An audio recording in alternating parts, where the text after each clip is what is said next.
for the first live question is, can you tell us about your childhood? Oh. Because we all know that you are not born with all this Yeah. so Yeah. how? Well, I wasn't a poor guy. I came from a middle-class family. My mother was an amazing woman who was a saleswoman. She was a music teacher that became a saleswoman. She could sell ice to an Eskimo. She was really a good saleswoman, and I learned a lot from her. My father was a doctor who was opposite to my mom. Really good man who believed that medicine should be not expensive. So I had a great childhood, lots of music, lots of fun. And my mom died when I was young, which affected me a lot. And I was sent to school in England, which was a great experience, but scary when you've never been to a country different. And I had a great childhood. And I had dreams. I dreamt from a young age that I wanted to own an airline. I told my father at 5 years old I wanted to own an airline. Of course he laughed.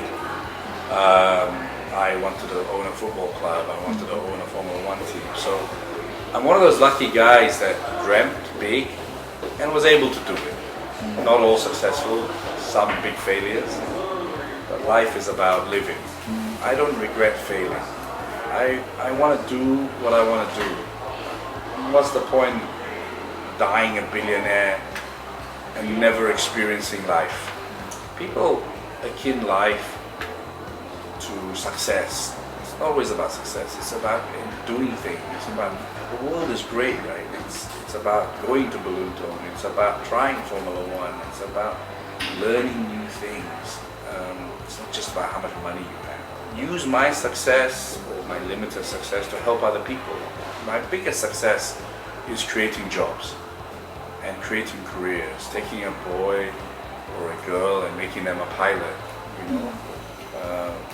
So life is great. I love life, and I recommend people to live each day as though it's your last day. Then life's much more fun. Can you tell us a bit about you being the godfather of dangdut in Malaysia? Yeah, sure.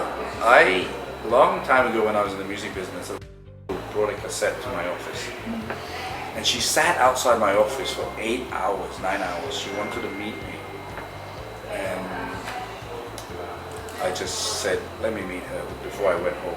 I just respected that she sat there. And I played the music. I never heard dangdut before. I was like, wow, this is fantastic music. Her name was Emelina. And she became a big star in Malaysia. And then I started getting to dangdut. I went to dangdut clubs, I went to Bandung, and I said, it's just like starting a new route. Dangdut was seen as low-class music, very low, and I thought this is great mass market music. It's like K-pop. It's happy, it's dancing, it's great, right? So Indonesia was the home of dangdut.